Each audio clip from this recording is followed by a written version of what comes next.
আজকে যে কথা বলেছেন অযোগ্য শিক্ষকদের নিয়ে, কলকাতা হাইকোর্ট বলেছিল অযোগ্য শিক্ষকদের যেগুলো আইডেন্টিফাইড অযোগ্য শিক্ষক তাদের প্রত্যেককে প্রয়োজন হলে সিবিআই কাস্টোডিয়াল ইন্টারোগেশন করতে পারে এবং সুপ্রিম কোর্ট বলেছে তাদের বেতন ফেরতের কথা।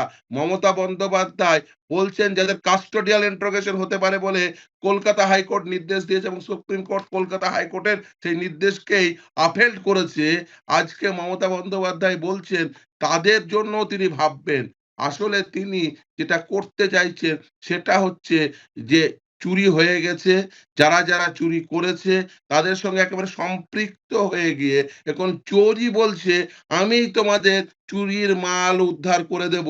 কিন্তু চুরির মালটি কোথায় কেউ জানে না। এই নিয়োগ প্রক্রিয়ায় কি হয়েছে? এই নিয়োগ প্রক্রিয়া কেন বাঁচেনি? কারণ যোগ্য অযোগ্য আইডেন্টিফাইড হয়নি। যেগুলো বলছেন যে যোগ্য অযোগ্য সিবিআই তালিকা দিয়েছে। সিবিআই তালিকার ভিত্তিতে এসএসসি যেগুলোকে অ্যাকনলেজ করেছে অ্যাজ এ অযোগ্য সেটি দেখবেন এই রায়ের ২৬ নম্বর প্যারাগ্রাফে লেখা আছে ৬,২৭৬ টি সেটি কিন্তু এসএসসির দ্বারা অ্যাকনলেজড।